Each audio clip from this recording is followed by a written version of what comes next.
For my son's wedding, I found it. Okay, I'd like to call the meeting to order. And if you'll please rise, we'll say the pledge together. I pledge allegiance to the flag of the United States of America and to the republic for which it stands, one nation, under God, indivisible, with liberty and justice for all. Thank you. And Mr. Workman. Mr. Ward. Here. Mr. Goladai. Yes. Yes. Dr. Bennett. yes, we do have a quorum.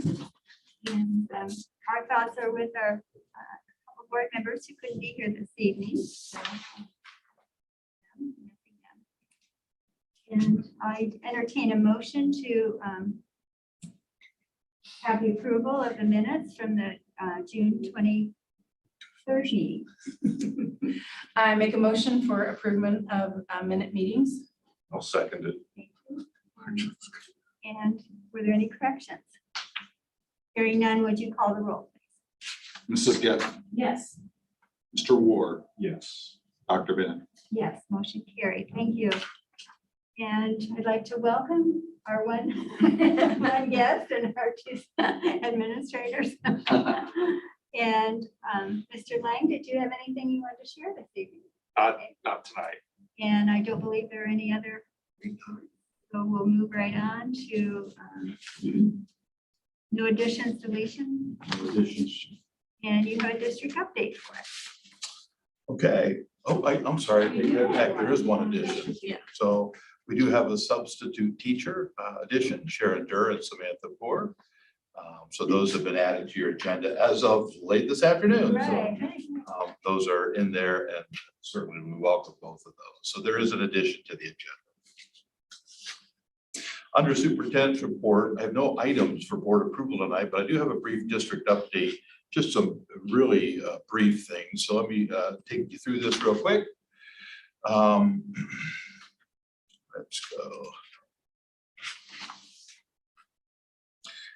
And so, believe it or not, we're already thinking back to school.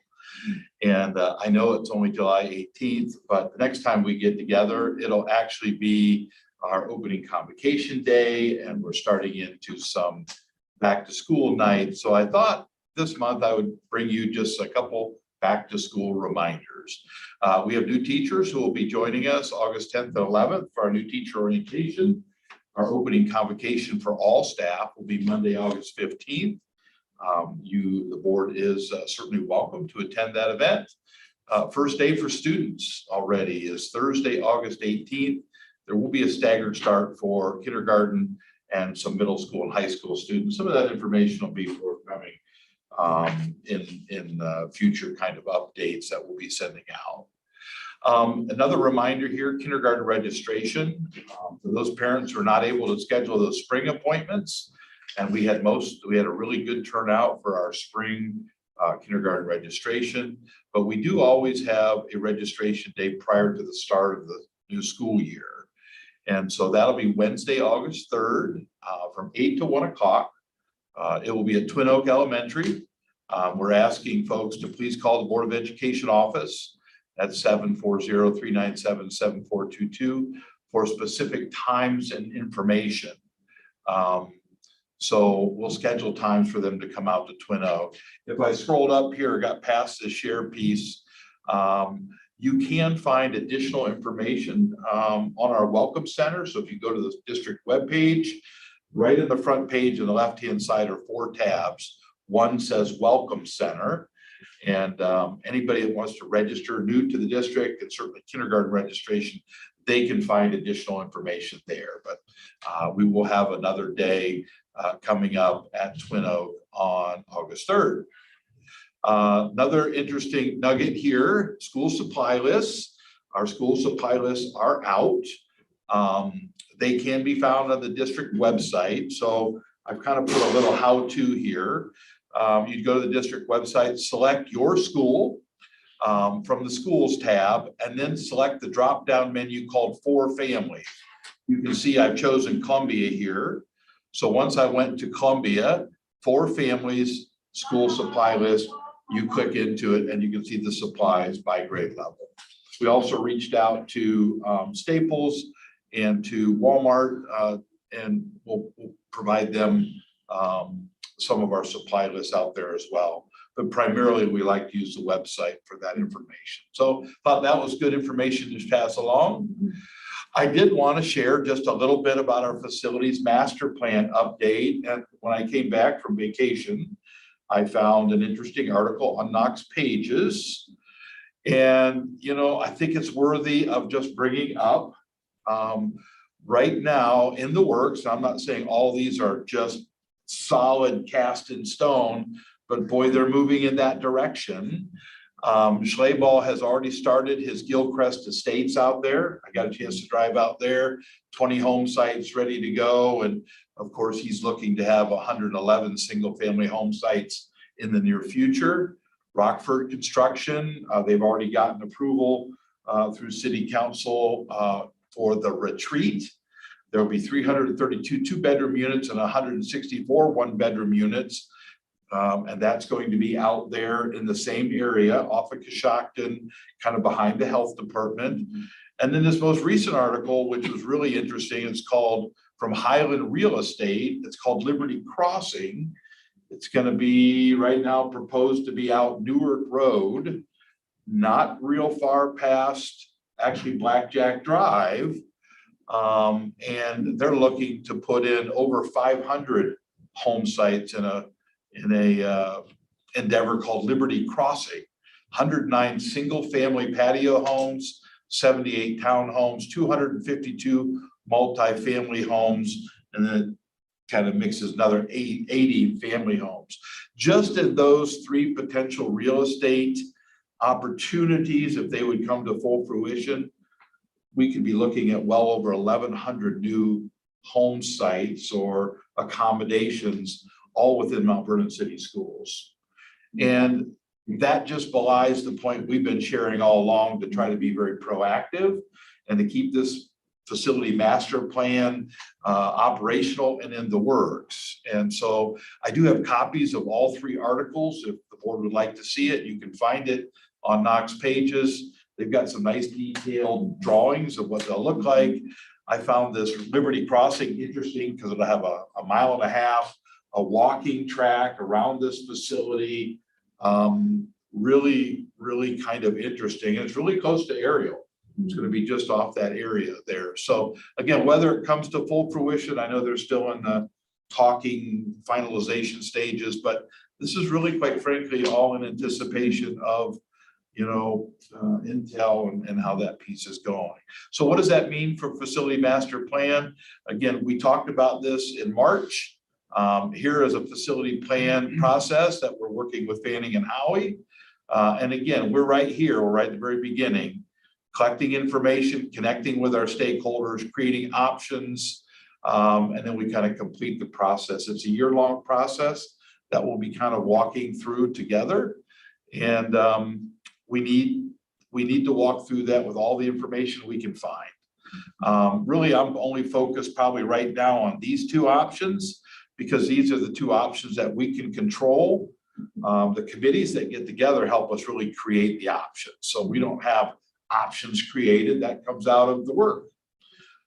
Just to give you a sample, collecting of information, you know, we're going to be looking at historical facility data, enrollment projections, facility assessments, site conditions, our educational vision, and then the Board of Educational Goals. This is just really a graphic of data. We're going to be looking at lots of data. I talked to Fanning and Howie today, and they really recommended we get another meeting scheduled with the Ohio Facilities Construction Commission. You know, we updated ourselves in 2018. They feel we need to give them some of this new information, maybe have some enrollment projection kind of work done. Where are we at right now on that? You know, we were up over 50% OFCC share at one point. And so we just need to get all that information and collect it. So we're in that process right now. The second phase of this is called Connect with the Community. We are going to create a facility core commission A facility advisory commission. We'll have scheduled 6 facility advisory committee meetings, and then at least 2 big community engagement type meetings relative to sharing with the community and getting their input based upon the information we have. So what are our next steps? And this is my last slide.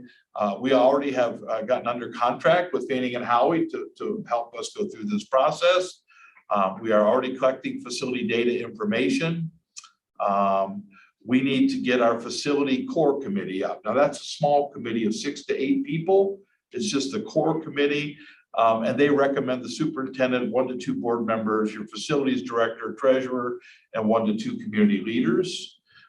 That group will probably meet with the OFCC and just walk through that information. And then we have to develop what's called the facility advisory committee, which is up to 40 to 80 individuals. And they give you a list of different folks that should be on that committee. That committee really goes into the educational visioning, hearing all the data, looking at all of the points, and really helping to shape some of the options down the road. Administrators, teachers, parents, community leaders, business leaders, but they're very specific here that less than 50% of this committee should be made up of district employees. They want a greater percentage to be community, parents, leaders, business folks. We're already in the process of scheduling an OFCC meeting. And then I would suspect that in the coming month, probably September is probably when we look to maybe really kick off that first facility advisory committee meeting. But this facility core committee will have to meet prior to that, really to help establish who we'd like to have on this committee and invite. All right. I think it's really important, though, to note that even though someone may not be on one of the advisory committees, the public meetings, that's where everybody has an ability to kind of see the work that's been done and to be able to share their input. So that's my community district update. And anybody have any questions kind of on that? There isn't a lot that goes on in the month of July other than hiring. So I thought I'd share back to school stuff. And boy, when I saw that most recent article and realizing that, now again, that Liberty Crossing, they're not looking perhaps to break ground until 2023 if everything goes well. The Rockford is about the same. So we're years away from seeing any realization of a large group of people perhaps moving in. But when you're looking at facilities, as you well know, it takes time to plan for that event. And if we would happen to have some options that call for new or renovation, that takes time to do. So I did have a question. You mentioned public meeting. Does that mean anyone in public would be invited? yeah, we would generally have that at some place like the auditorium, where lots of things would be put up on the screens and things like that. Great, thank you. Yeah. Quick question on the third bullet right there. The facilities core committee. What do you imagine the time frame is on pulling that group together? As I talked to Dan today, he thought that getting a first meeting, first part of August would be the right kind of time frame. Okay. Just to get that core committee together, to schedule a time to kind of review the OFCC stuff. And then really that group ends up kind of trying to develop the names of the actual facility advisory committee, the folks that we would invite in. I mean, I would anticipate obviously having parent representation from every single building, whether it's through our PTOs or parent groups, and just try to figure out what's the right number of people to have in a committee. Well, I saw that it had 1 to 2 board members on that core committee, and I'm thinking that there's a board committee really already established with facility. I think Jody and Tim might be the 2. Anyway, I'm throwing it out there to do it, but Just throw that out there. Thanks. I'm thinking that's there, but I think our first meeting will be a Saturday in August. You said beginning of August, not end. No, I would never do that. We never do that. Yeah. All right. So anyway, that's a district update. No board items for approval tonight. And so that moves us on. Okay. Okay, and on curriculum, I have just two things that I'd like to share with the success. The first is the third article on Harmony School, and I believe that's in New York. And they have a program in which seniors do a semester-long project, and one student chose some research that she had read. She has a family member who was an Alzheimer's patient, and she'd read some research about they found that with mice, if you gave them flashing lights and 40 megahertz for a certain interval of time, that it actually decreased the plaque in their brains. So she thought that was pretty interesting. And there were a couple games that had already been developed for Alzheimer's patients that had flashing lights, but they were so boring, she wanted to develop her own. So she came up with an idea for a game, and it used a waterfall in the background and a very relaxing scene, and then the flashing lights. And she actually created the scene with plaster of Paris and painted it and took photos of it. So really a lot involved. So I just thought how much ingenuity our kids can have if we let them go. Mhm. I thought that was pretty interesting. So she developed her own virtual reality game. And then the next article was on therapy dogs. And the research was pretty interesting because it showed that when students spent time twice a week with the therapy dogs, and then they compared their salivary cortisol levels with students who had participated in relaxation exercises, that actually the therapy dog students experienced had reduced stress. So I thought that was pretty interesting since we have a therapy dog. I did notice one of your other articles in there about later school start times. That has I didn't been, touch that one, but yes, right. that has been kind of an interesting topic over the years. And I understand, but the logistics were such It's a tough, yeah. challenge. How do you do it? So I didn't bring that up again. I think we've talked about that. Okay, and I'll turn it over then to our, Well, we have, well, we do have a an item. couple other things in this section. I've asked Matt Dill if he would just share a gifted education update. So Matt, thanks for coming. Thank you for having me. We approve our gifted plan on a yearly basis, but we've made some small changes to our gifted service plan that I would like Matt to just kind of walk through for us. I So apologize. I wouldn't want to. No worries at all. No worries at all. Well, thank you so much for having me tonight. I really appreciate the opportunity to share some great things that are happening in our district relative to gifted education. And one of the lenses that I want you to look through tonight is this is not only great for gifted ed students, but for all kids. And, you know, while one of my focuses is gifted education, I always take into account not just that population, but all kids. And so one thing that I really admire about our district over the last, believe it or not, 10 years that I've been with you, is that we analyze data very well. We have group discussions. We're very open and honest with each other and see the qualitative and the quantitative side of how we're serving kids. So this was a part of those conversations. Are we doing what we think we're doing for kids?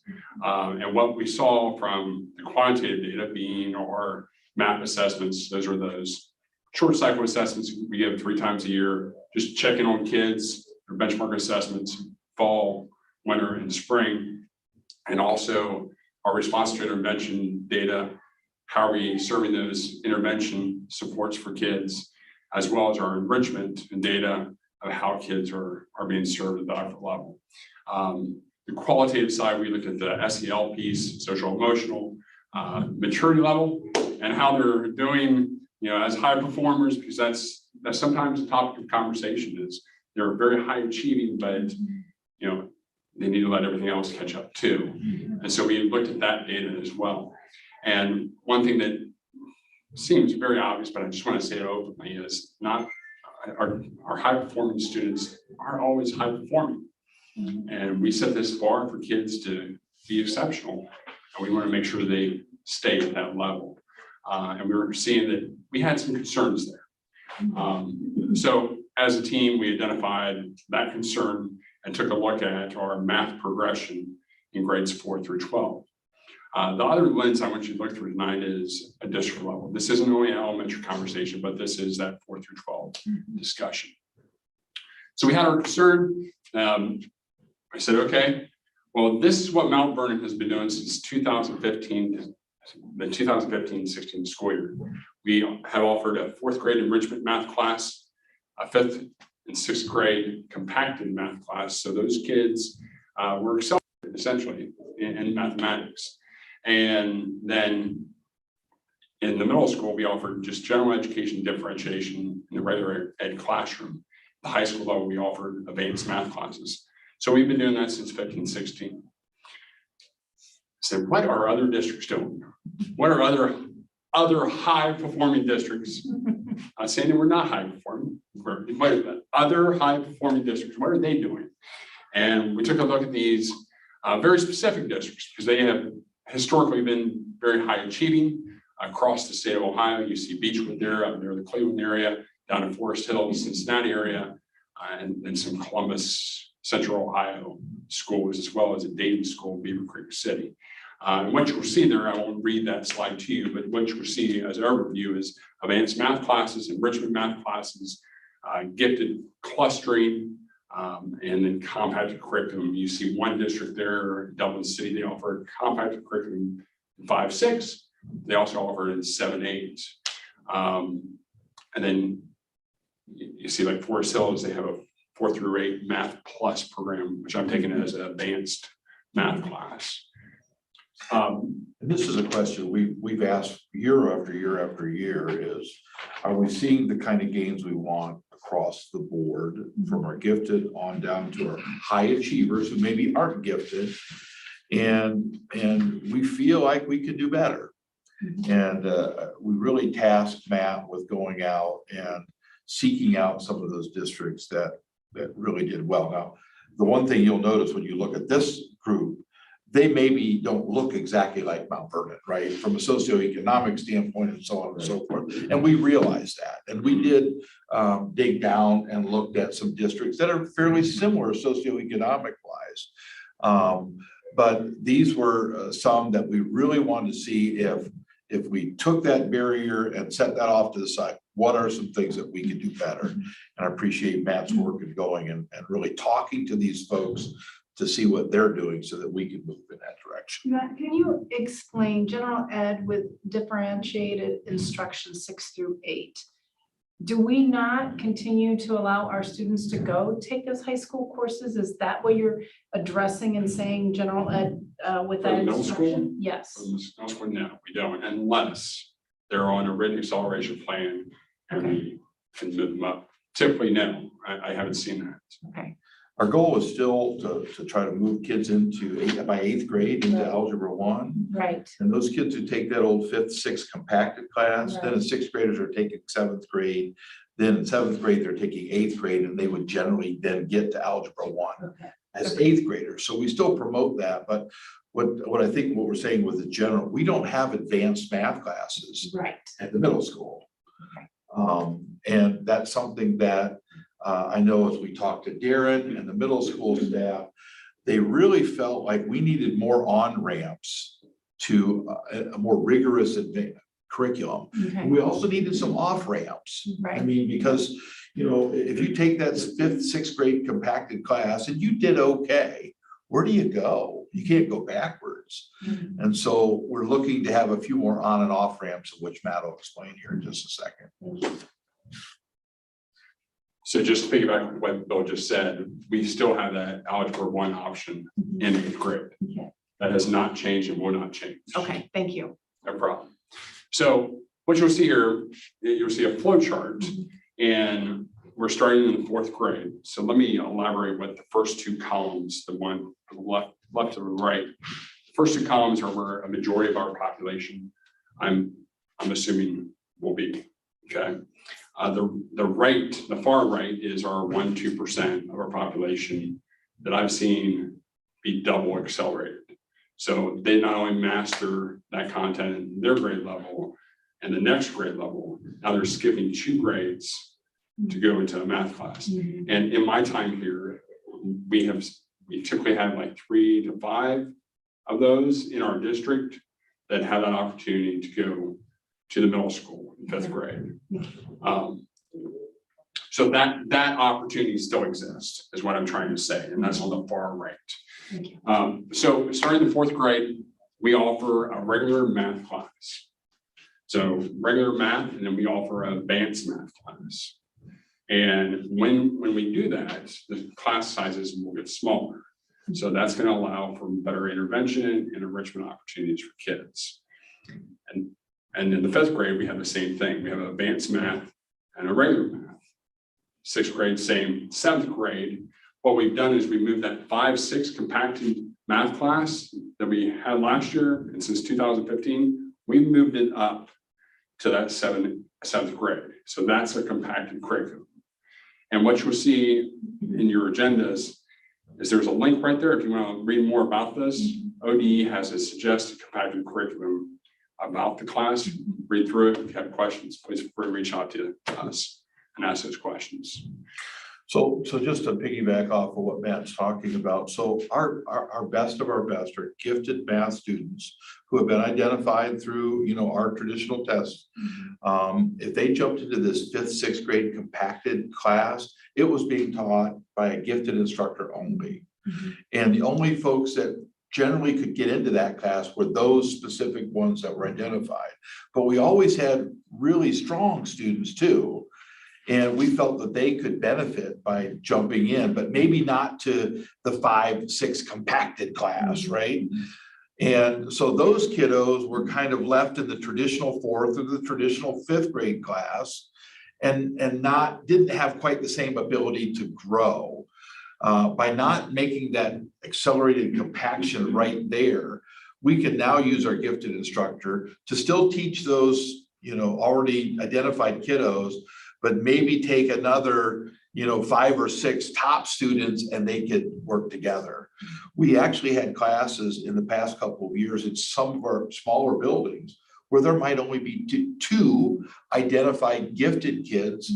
And to put 2 kids in a compacted class with 1 teacher, it just didn't feel like there was enough opportunity for them to learn as a group, to work together.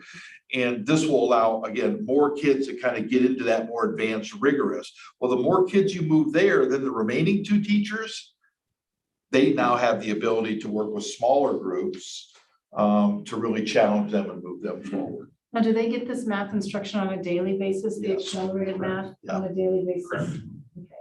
So how many accelerated math teachers do we have amongst the elementary buildings? So we have 3 GISs, elementary GISs, gifted intervention specialists.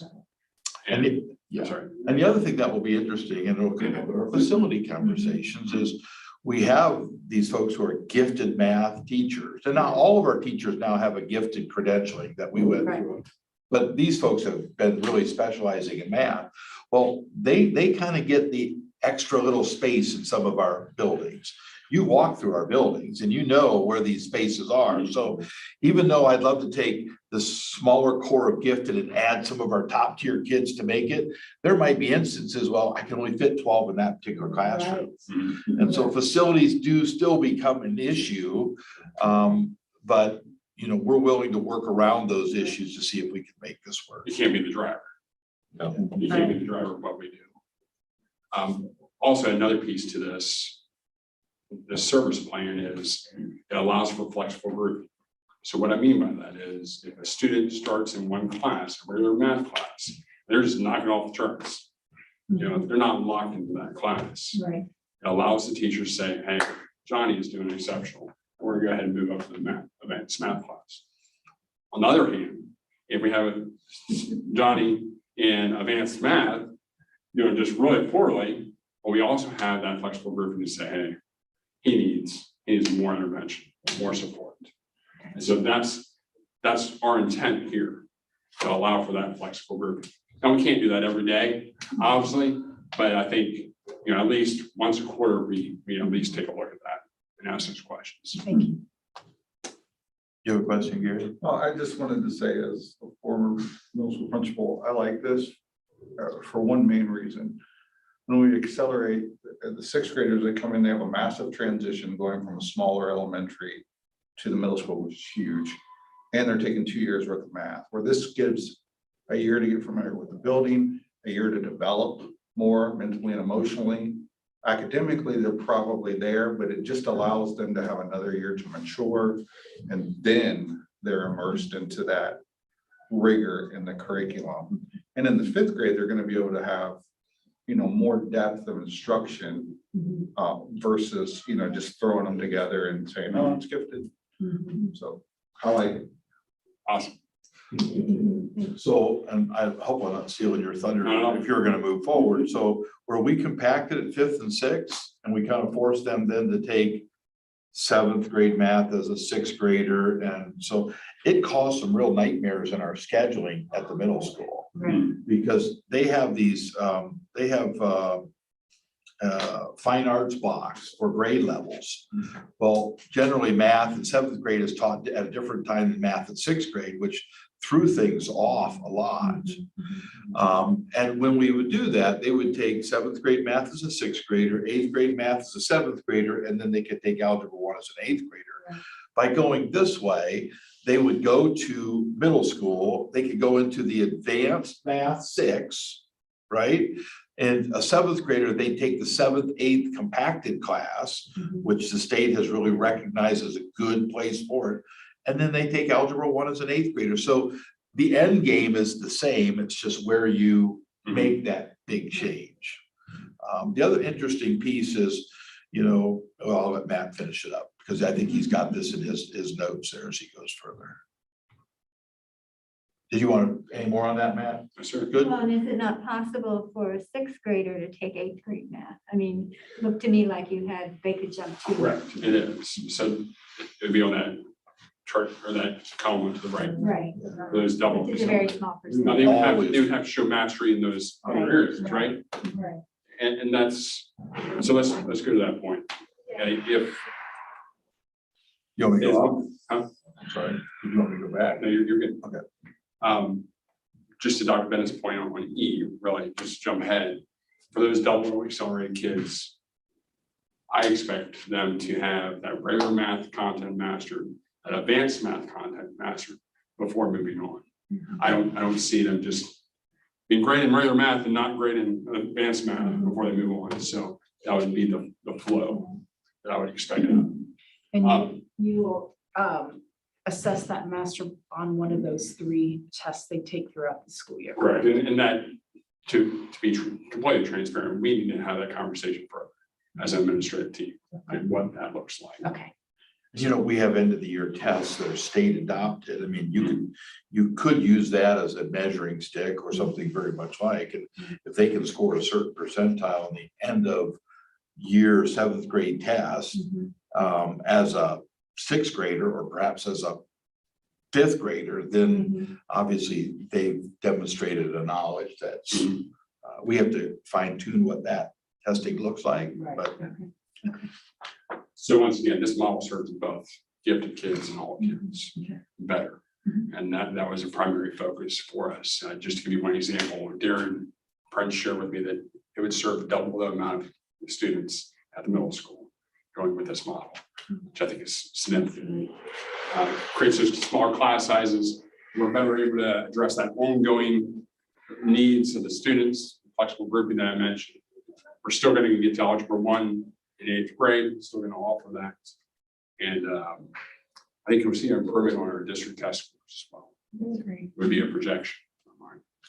Not only because we think we'll be pushing the average students, but where they get reported sometimes too. So if you were in that 5th, 6th grade compacted class, guess what test you took? You didn't take the 5th grade test. So we were sometimes taking our best kids at a grade level out of that. And again, we don't do this just because of some score on a state test, but it does impact that class result or that building or district results. It's not the primary driver by any means, because there's way more to education than test scores, but it is a factor that is worth mentioning. Just want to reassure you that we're going to continue to focus on reflection and reevaluation. I think we do a great job at that in this district. We're always having conversations and reflecting and reevaluating. So why I say that is, this is the plan. This is the plan with your approval that we want to continue starting the school year. But we're going to continue to reflect and reevaluate. If it's not working, we're going to adjust. Differentiated instruction, we're going to bump that up, and we're also going to expand learning opportunities to be future focused. Some other gifted updates for you away from math. Do you have any questions about math that you want to discuss?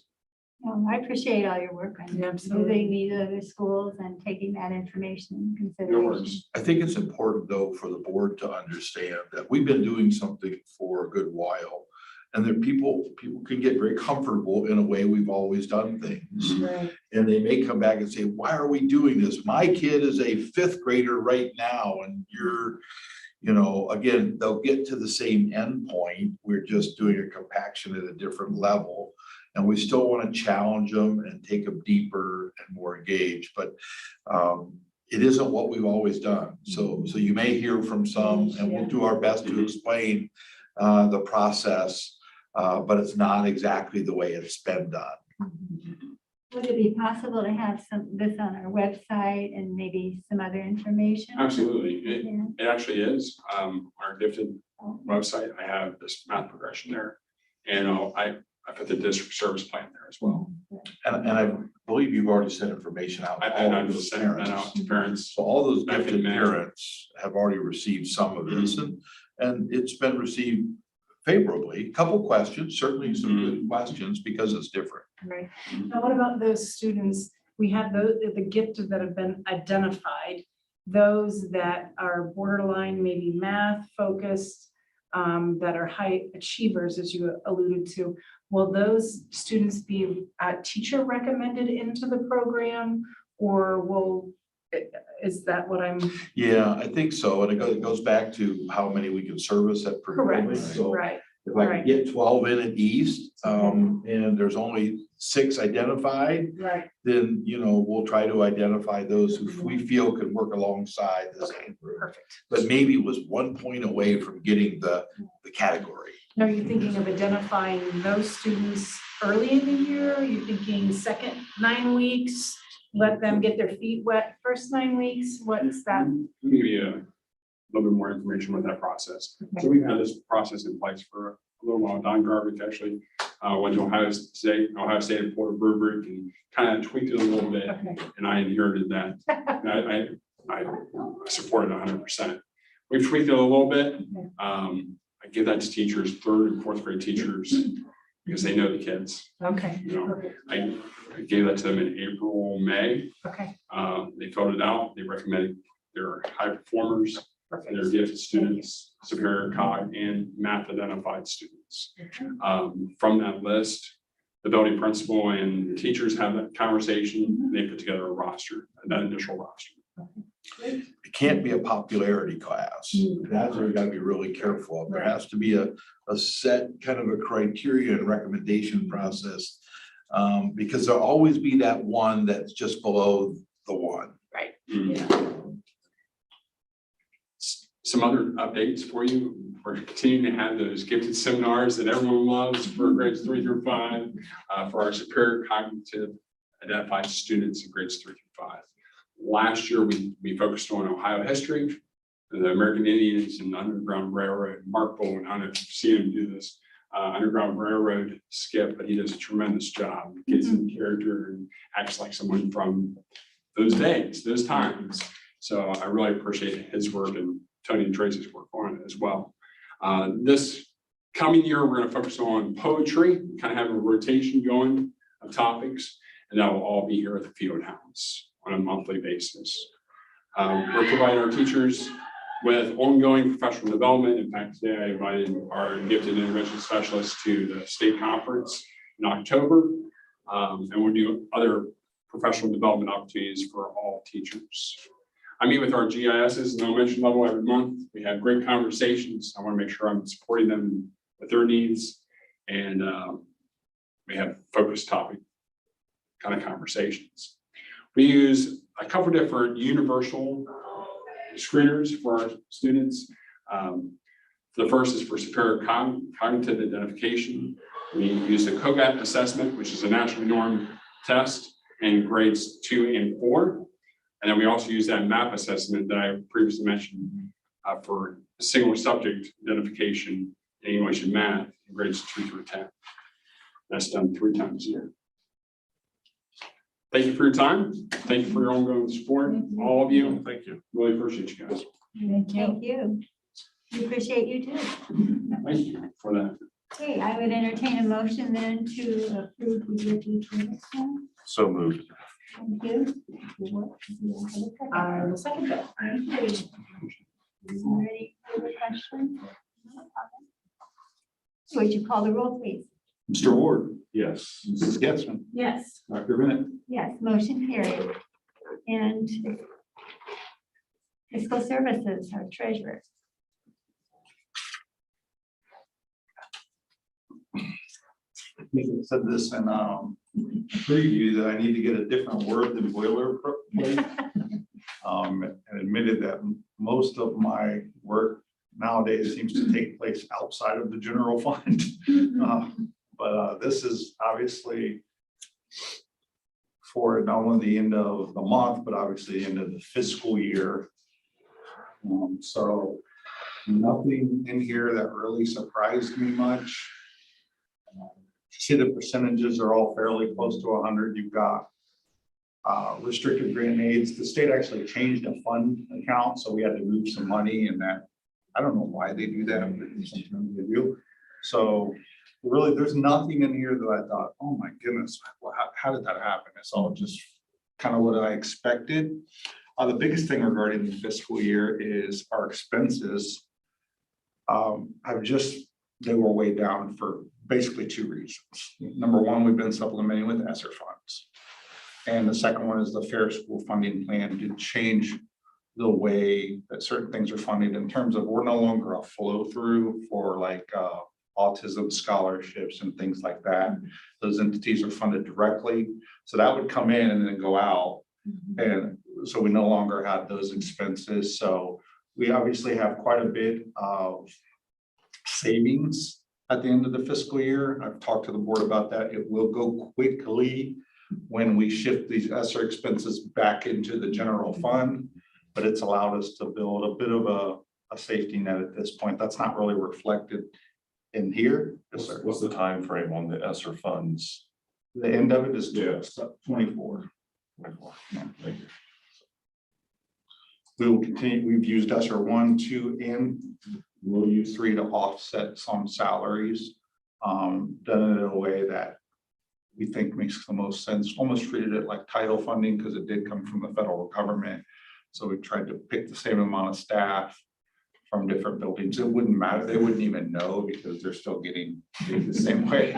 They don't care as long as they get their paycheck. So that's, I mean, financially, we look really sound right now, but it's not, I don't want to be a pessimist. It's not going to last a long time. When the ESSER money goes away, the savings starts to go really quick. Well, and just to reiterate off that, I think when we passed the new money, the district passed new money back in 2013. You want to make it stretch that as long as you can make it stretch. And, we had made a calculated decision prior to COVID that probably 2021, 2022, we'd be having to go back for new money. What ESSER has done is it's allowed us to extend it another couple of years because we're using those funds to pay salaries and things like that. All stuff that's appropriate for the money, but it's given us a little longer period of time. So it's not a matter of if we would have ever had to go back for new money. It's just a matter of we've been able to extend it. And keep in mind, one of the ESSER stipulations was to continue to maintain your same operations as you've had as a school district. Well, had we not had that money, we would have certainly been on the ballot. And had that been unsuccessful, we would have certainly, unfortunately, had to start riffing. So we've used that money to maintain our current operations. And I think appropriately, and that's why we've been able to buy some time. So it's This may be a good time to interject. I had a Board of Trustee meeting on Saturday with OSBA, and our legislative division is encouraging board members and administrators We contact legislators over the summer and into November. They're currently on recess and they won't return until November after the election.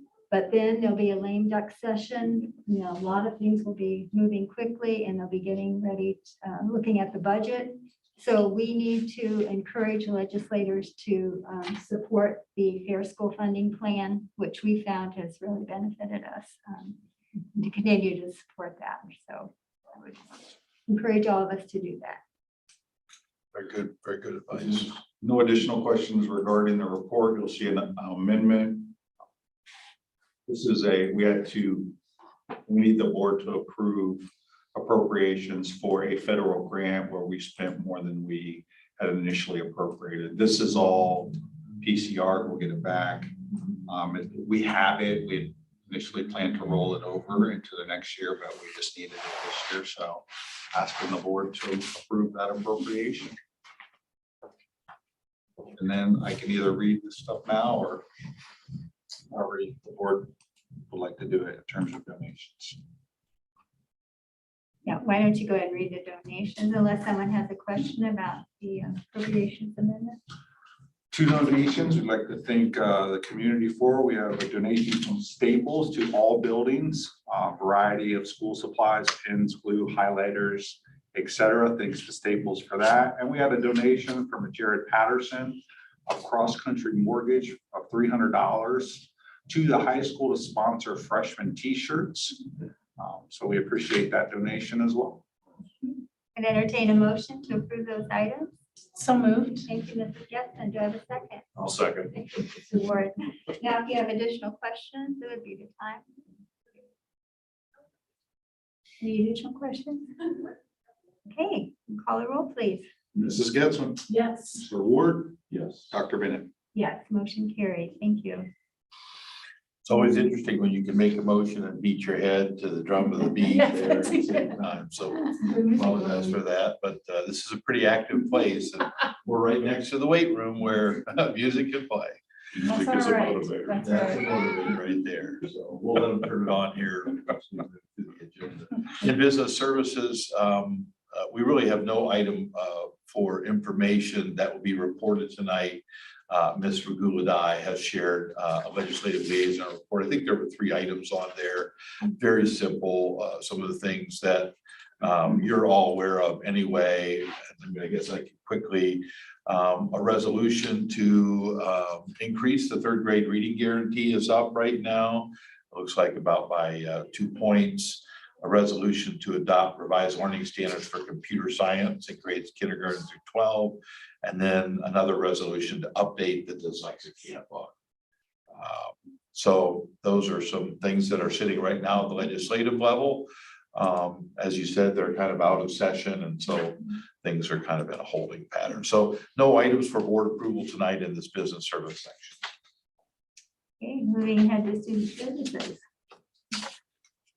I don't know if you had a chance, Mrs. Getzmann, to, if OHSA has even met here. I know they meet a couple times. Do you have anything you want to share? They met in February, I'm sorry, in July 15th, Friday, July 15th, and just updated and sent out fall coaching dates. First practice date, August 1, which is typical year.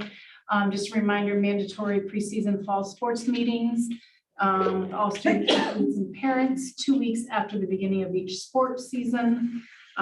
They talked about the heat and heat illnesses and prevention. And then updated, there are producing new preseason sports manuals for cross country, field hockey, football, golf, soccer, girls tennis, and volleyball. So that's it. All right, very good, thank you. It is amazing, those dates are out and you're seeing it in our parking lot. I mean, Yes. they're beginning Yeah. practice, and officially it will begin here in the next couple of weeks. So we do have a number of items for board approval tonight in this section. First are the approval of privately owned vehicles for transportation contracts. We've done that the past couple of years, especially with Learning Spectrum in Johnstown. And the second item is a health care staffing agreement. We're finding, like many districts, a real shortage of speech pathologists. And we have quite a group of young people who need support there. We actually have quite a department of speech pathologists, but there's a shortage everywhere. And so this contract allows a staffing agency who has their own group of speech pathologists that we have to kind of work through almost like a staffing agency. And we're still short right now, one speech pathologist, even with the approval of this for one of the others. So a real difficult challenge for a lot of us in these special areas. So those two items for your approval. Okay, I would entertain a motion for those two items. So moved. Thank you, Mr. Ward. I will second that. Thank you, Mrs. Yes. Okay, yes, right. Would you call the roll, please? Mr. Ward, Yes. Mrs. Getzmann, Yes. Dr. Bennett. Yes, motion carried. Thank you. And personnel. Under personnel, some pretty routine kinds of things, couple salary change notices, some recommended employment issues for this coming school year. One new teacher, a social worker at the middle school, couple contracted teachers, as you can see there. And then it moves right on down into supplemental contracts for a variety of different things. We do have a job share that we'll also be working with this year at Columbia. So those items for your approval tonight. Okay, I would entertain a motion to approve the certificated license. staff. So moved. Thank you, Mrs. Jackman. Do I have a second? I'll second. Thank you, Mr. Ward. Did you have any questions? Would you call the roll, please? Mrs. Getzmann, Yes. Mr. Ward, Yes. Dr. Bennett. Yes, motion carried. Thank you. And we are to classified staff. The final section tonight, we have no items for information. Again, a number of very similar items for board approval tonight. Some administrative contracts for our directors of transportation, maintenance, and food service. And then you also see a variety of two-year contracts, as well as substitute employment and summer work crew folks. And then finally, we have a stipend for Rick Schaefer to do some of the safety security work that he's been doing for the district. As you recall, he was hired primarily as a maintenance director, and he's done so much in this other area that, you know, we just felt it was important to compensate him for that additional work. And quite frankly, there are people knocking on his door on a regular basis to try to steal him away. And, We made him and keep him. No, You no, can tell them to go away. that's right, yeah. so those items for your approval tonight. Okay, I would entertain a motion for classified staff. So moved. Thank you, Mr. Ward. And do I have a second? I will second Thank you, that. Mrs. Jessamine. And were there any questions? Would you call the roll, please? Mr. Ward, yes. Mrs. Getzmann, Yes. Dr. Bennett. Yes, motion carried. Okay, board members, comments, and Mr. Ward, would you like to go first? Just keep it brief. Thank you to those that came this evening. Appreciated the report on the gifted program. I have a lot of interest in that, so thank you for sharing that. Hope everybody has a great whatever's left of your summer.